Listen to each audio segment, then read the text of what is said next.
जैसा कि अभी सभी बच्चों के स्कूल ट्यूशन सब कुछ स्टार्ट हो चुके हैं, तो उन सभी बच्चों के अभी ये परेशानी आ रही है कि भाई हमारे पास सेल्फ स्टडी करने के लिए तो टाइम ही नहीं बचता। हमारे पूरे 24 घंटे के अंदर 8 घंटे चले जाते हैं स्कूल के अंदर, देन आता है 7 to 8 आवर्स चले जाते हैं हमारे सोने के टाइम के अंदर, उसके बाद 3 to 4 आवर्स चले जाते हैं हमारे ट्यूशन के आने जाने में, वहां पे पढ़ने में, देन आता है 2 आवर्स नोट्स और होमवर्क खत्म करने में जो कि बहुत ज्यादा जरूरी है, देन आता है 2 आवर्स हमारे डेली की एक्टिविटीज जैसे कि कोई खाना पीना हो गया या फिर हमारा नहाना, कहीं पे जाना आना, इस तरह के 2 घंटे वहीं पे पकड़ लो। तो भाई यहाँ पर तो पूरा का पूरा 24 आवर्स इसी के अंदर ही चले गए, लेकिन हमारे सेल्फ स्टडी के लिए टाइम कहाँ पे बचा? और अगर सेल्फ स्टडी करेंगे नहीं तो हमें मार्क्स तो आएंगे नहीं, तो भाई करे तो करे क्या? और क्योंकि आज के टाइम में तुम चाहे जितना भी स्कूल ट्यूशन नोट्स होमवर्क कुछ भी कर लो, बिना सेल्फ स्टडी के तुम कभी भी अच्छे मार्क्स नहीं ला सकते। तो ऐसे में करे तो करे क्या, सेल्फ स्टडी के लिए टाइम कहां से निकालें?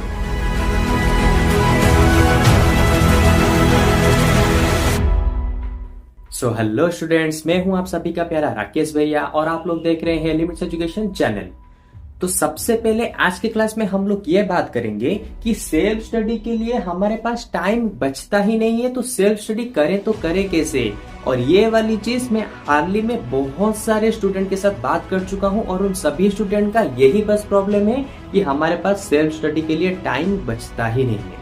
यहाँ पे एक तुम्हें सच बात बताऊं जो कि तुम्हें कड़वी थोड़ी सी लग सकती है, और वो सच बात ये है कि इस तरह का कोई प्रॉब्लम है ही नहीं। जो तुम बोलते हो ना कि सेल्फ स्टडी के लिए हमें टाइम नहीं मिलता, ये सबसे बड़ा प्रॉब्लम है, ऐसा कुछ भी प्रॉब्लम नहीं है। तो अब तुम अपने मन में सोच रहे होगे तो क्या राकेश भैया हम लोग झूठ बोल रहे हैं? आपके सामने ही पूरा का पूरा चार्ट पड़ा है, वहां पे देख लो हमारे दिन भर में कितना टाइम कहाँ पे जाता है।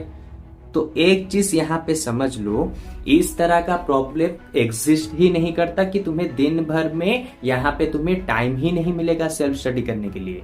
और इस चीज को मैं तुम्हें एक छोटे से एग्जाम्पल के साथ समझाता हूँ। ओके, देखो सपोज करो तुम्हें कहीं बाहर घूमने जाना है और तुम्हारे पास अलग अलग 3 तरह के कपड़े पड़े हुए हैं, ठीक है। उसमें से एक कपड़ा क्या है, बहुत ज्यादा बुरा लगता है तुम्हें, उसके कलर तुम्हें पसंद नहीं है, और बाकी 2 कपड़े क्या है, बहुत ज्यादा अच्छे हैं, ठीक है। तो यहाँ पे तुम क्या करोगे, ये जो बुरा वाला कपड़ा है इसको साइड करोगे और इन दोनों में से किसी एक को पहन के बाहर घूमने जाओगे, ठीक है। ऐसा ही करोगे ना। अब थोड़ा सा सिचुएशन को चेंज करते हैं। क्या सिचुएशन चेंज होगा? मान लो तुम्हें यहाँ पे किसी इमरजेंसी काम से बाहर जाना है, ओके, और तुम्हारे पास बस जिस वाले कपड़े को तुमने फेंक दिया था, यानी कि साइड कर दिया था कि मुझे इसका कलर पसंद नहीं है, मैं इसको छोड़ देता हूँ, मैं इसको कभी पहनूंगा ही नहीं, तुम्हारे पास अभी बस यही कपड़ा पड़ा है, बाकी 2 कपड़े तुम्हारे पास नहीं है, या तो धुलने गए हैं या फिर कहीं पे फट गए हैं, कुछ भी हो गए हैं, तुम्हारे पास बस यही कपड़ा पड़ा हुआ है और तुम्हें एक इमरजेंसी काम से 5 मिनट के अंदर घर से बाहर जाना है। तो इस सिचुएशन में तुम क्या करोगे? सिंपल सी चीज, तुम क्या करोगे, उसी कपड़े को यहाँ पे पहन के बाहर जाओगे, चाहे तुम्हें पसंद हो या फिर ना हो। तो अब ऐसा क्यों हुआ? जिस कपड़े को तुम देखना भी नहीं चाहते थे, अब क्यों उस कपड़े को पहन के बाहर जा रहे हो? क्योंकि यहाँ पे तुम्हारा पर्पस, रीजन क्लियर है, जिसकी वजह से तुम्हें ये वाले कपड़े पहनने ही पड़ेंगे। अच्छे से इस चीज को समझो, रीजन यानी कि व्हाई, ये बहुत बड़ा पावरफुल वर्ड है, इसको अच्छे से समझो। अगर तुम्हारा व्हाई क्लियर है ना कि मुझे ये काम करना है तो क्यों करना है, मुझे अच्छे नंबर्स लाने हैं तो क्यों लाने हैं, मुझे क्या पेरेंट्स को प्राउड फील कराना है, या फिर जो लोग मुझे बोलते थे कि तुझसे पढ़ाई नहीं होगी उनको ये साबित करना है कि नहीं मैं बहुत कुछ कर सकता हूँ अपनी लाइफ के अंदर। तो इस चीज का व्हाई तुम्हें क्लियर होना ही चाहिए कि मैं पढ़ाई कर रहा हूँ तो क्यों कर रहा हूँ। या तो मार्क्स चाहिए, या फिर मेरे मम्मी पापा ने मेरे ऊपर भरोसा दिखाया कि उनको भरोसे को जीतना है। ये व्हाई जब तक तुम्हारे अंदर क्लियर नहीं होगा तो तभी तक तुम्हें ये प्रॉब्लम लगती रहेगी कि मुझे दिन भर में टाइम ही नहीं मिलता सेल्फ स्टडी करने के लिए। और जब तुम्हें ये व्हाई क्लियर हो जाएगा ना, तो तुम कैसे भी कहीं से भी करके 2-3 घंटे इजीली निकाल लोगे अपने सेल्फ स्टडी के लिए। अरे भाई, जब तुम्हें खेलने जाना होता है ना, तो वहां पे तुम इन सब चीजों के बारे में सोचते हो? 2-3 घंटे कहीं से भी, कहीं पे घूमने जाना होता है तो 2-3 घंटे कहीं से भी निकाल लेते हो, क्योंकि वहां पे तुम्हारा वाई क्लियर होता है कि मुझे क्यों 2-3 घंटे चाहिए। तो सेम चीज यहाँ पे अपना वाई क्लियर करो कि मुझे पढ़ना है तो क्यों पढ़ना है। और जब ये पर्पस तुम्हारा पूरा क्लियर होगा तभी जाके तुम अपने पूरे के पूरे डेली शेड्यूल में से 2-3 घंटे इजीली निकाल के अपने सेल्फ स्टडी को खत्म कर पाओगे। तो अब आते हैं हमारे प्रैक्टिकल सोल्यूशन के ऊपर। अब क्या है प्रैक्टिकल सोल्यूशन, कि किस तरह से तुम अपने थोड़े से टाइम को यहाँ पे मैनेज करके अपने सेल्फ स्टडी को यहाँ पे तुम इम्प्रूव कर सकते हो, यानी कि उसके टाइम को निकाल सकते हो। सबसे पहले मुझे ये बताओ, क्या स्कूल में जो पढ़ाई होती है उस चीज को तुम यहाँ पे अच्छे से पढ़ते हो? सही से मुझे बताना। स्कूल में जब तुम जाते हो 8 घंटे जो यहाँ पे मैंने बताया है, 8 घंटे तुम्हारे स्कूल में चले जाते हैं, क्या 8 घंटे को तुम पूरा पढ़ाई के अंदर यूटिलाइज करते हो? बिल्कुल भी नहीं। और ये सिर्फ तुम ही नहीं हो, ऐसे हजारों लाखों बच्चे हैं जो ये सेम चीज करते हैं।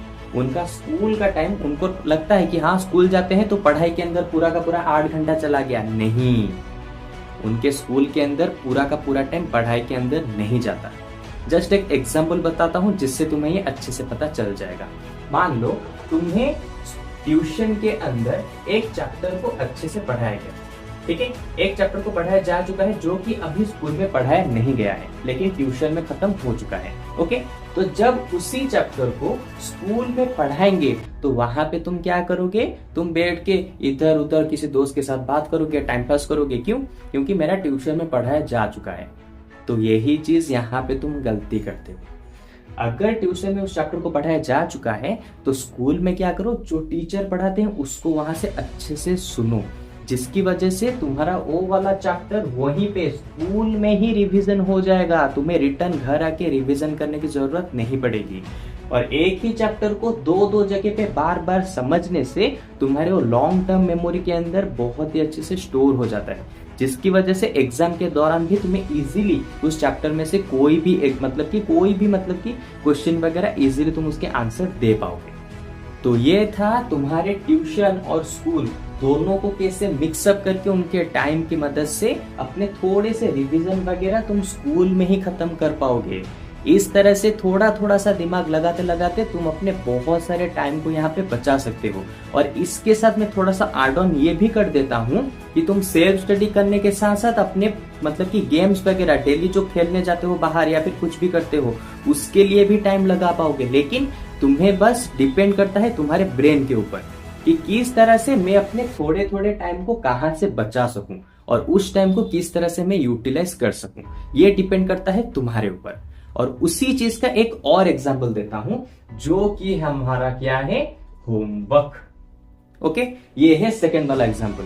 अब इससे कैसे टाइम बचेगा, क्या करोगे, तुम नॉर्मली जब होमवर्क करते हो कब करने बैठते हो?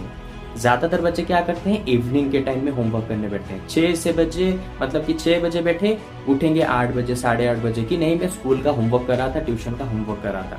अरे भाई, होमवर्क करने का सबसे अच्छा टाइम होता है सोने के 1 घंटे पहले। उस टाइम पे जब तुम होमवर्क करोगे ना तो ये तुम्हारे लिए बहुत ज्यादा बेनिफिट होगा। क्यों होगा बेनिफिट? क्योंकि ज्यादातर टाइम क्या होता है, जब हम सोने जाते हैं ना उसके आधे घंटे 1 घंटे पहले बस फोन को हमारा स्क्रॉल करते रहते हैं, यूट्यूब शॉर्ट्स, इंस्टाग्राम रील, इन्हीं सब चीजों में हमारे सोने के जो 1 घंटा होता है वहां पे पूरा का पूरा यूजलेस हो जाता है। तो वहां पे तुम क्या करो, सोने के 1 घंटे पहले अपने होमवर्क वगैरह को खत्म करो, जिसकी वजह से वहां पर तुम्हारा टाइम बचेगा और होमवर्क भी तुम इजीली कंप्लीट कर पाओगे। क्यों करोगे? क्योंकि वहां पे तुम्हें बहुत ज्यादा नींद आ रही होगी तो तुम क्या करोगे कि नहीं फिर जल्दी जल्दी खत्म कर लेता हूँ फिर जाके मुझे सोना है। तो इस तरह से कम टाइम के अंदर तुम अपने सारे होमवर्क को खत्म कर पाओगे। लेकिन वहीं पे इवनिंग टाइम में जब तुम करने बैठते हो वहां पे तुम्हारे पास बहुत ज्यादा टाइम होता है तो तुम वहां पे क्या बोलते हो कि यहाँ पे थोड़ा देर और चला जाए, थोड़ी देर और चला जाए, इस तरह से तुम्हारा टाइम पास हो जाता है। लेकिन सोने से 1 घंटे पहले होमवर्क करोगे वहां पे तुम्हारा टाइम पास बिल्कुल नहीं होगा और तुम टाइम के अंदर ही अपने पूरे के पूरे होमवर्क को खत्म कर सकते हो। देन आता है तुम्हारा थर्ड वाला टिप, यानी कि जिसकी मदद से तुम थोड़े से और अपने टाइम को यहाँ पे बचा पाओगे सेल्फ स्टडी के लिए। कैसे? वो होता है नोट्स बनाना। जैसा कि तुम हर रोज स्कूल से ट्यूशन से आओगे और घर बैठ के क्या नोट्स बनाना स्टार्ट करोगे। कैसे बनाओगे नोट्स? इस तरह का नोट कॉपी ले लिया, ब्लू पेन से कुछ क्वेश्चन लिखोगे, रेड पेन से हेडलाइन करोगे, येलो कलर के पेन से आउटलुक करोगे। अरे भाई, तुम्हें ये होमवर्क, तुम ये जो नोट्स बना रहे हो वो क्या बाहर कहीं पे बेचने जा रहे हो? तो इतना ब्यूटीफुल साज सूज करके क्या फायदा? नोट्स इस तरह से बनाओ जिससे कि तुम बाद में पढ़ सको। थोड़ा सा हैंडराइटिंग अच्छा होगा जिससे तुम पढ़ सको तो चल जाएगा। ब्यूटीफुल हैंडराइटिंग, अलग अलग तरह के कलर्स, अलग अलग तरह के ब्यूटीफुल चीजें यूज करना, उससे थोड़ी ना तुम्हें बेचना है, उसको तो बाद में तुम ही पढ़ोगे ना। भले कोई दूसरा ना पढ़ पाए लेकिन तुम पढ़ सके हो। इस तरह से तुम्हें नोट्स को बनाने, और इस तरह से जो तुम ब्यूटीफुल वगैरह होमवर्क मतलब कि नोट्स को बनाओगे ना, इससे तुम्हें ज्यादा टाइम कंज्यूम होगा। इसीलिए शॉर्ट नोट्स को बनाओ, नॉर्मल हैंडराइटिंग से लिखो, एक ही कलर के पेन से अपने नोट्स को बनाओ, जिससे तुम्हारा बहुत ज्यादा टाइम बचेगा। इतना ज्यादा ब्यूटीफुल बना के उससे कहीं बाहर नहीं बेचना है। और सबसे ज्यादा टाइम्स वगैरह इसी नोट्स को बनाने में ही जाते हैं। 1 घंटा 2 घंटा हर रोज बैठ के नोट्स बनाओगे, क्या फायदा? तो फिर पढ़ोगे कब? तो ये जो नोट्स बना रहे हो, पढ़ने के लिए बना रहे हो ना, तो नोट्स बनाने में तो पूरा टाइम तुम्हारा चला जा रहा है, तो पढ़ोगे कब इन नोट्स को? तो इस चीज को हमेशा ध्यान रखो। नोट जब भी बनाओ नॉर्मल हैंडराइटिंग से, जैसे कि तुम बाद में पढ़ सको, और इतना ज्यादा तामझाम करने की बिल्कुल जरूरत नहीं है। तुम्हारे नोट्स को कोई प्राइज नहीं देने वाला, ये चीज अच्छे से ध्यान रखो। तो ये थी हमारे आज के क्लास में ये छोटी छोटी चीजें, जिन चीजों को तुम थोड़ा थोड़ा सा अगर दिमाग लगाओ तो वहां से अपने बहुत सारे टाइम को तुम बचा सकते हो और अपने सेल्फ स्टडी में उसको यूटिलाइज भी कर सकते हो। तो चलो दोस्तों, आप लोगों को दिल से शुक्रिया। अगर आप लोगों को ये वाला वीडियो बहुत ज्यादा पसंद आया होगा या फिर यूजफुल लगा होगा तो लाइक, शेयर, सब्सक्राइब ये सब करने की बिल्कुल भी जरूरत नहीं है। बस अपने किसी भी एक बेस्ट फ्रेंड के साथ इसको शेयर कर देना, ताकि उसको भी पता चल सके कि सेल्फ स्टडी के लिए टाइम हमारे पास होता है, लेकिन फिर भी हम उसे यूटिलाइज नहीं कर पाते हैं। ओके, तो चलो आज के क्लास में बस इतना ही। अब हम लोग मिलेंगे इसके जस्ट एक न्यू सी क्लास में, और इसी तरह के तुम्हारे कुछ न्यू प्रॉब्लम्स को हम सॉल्व करेंगे। ओके, तो चलो बाय बाय।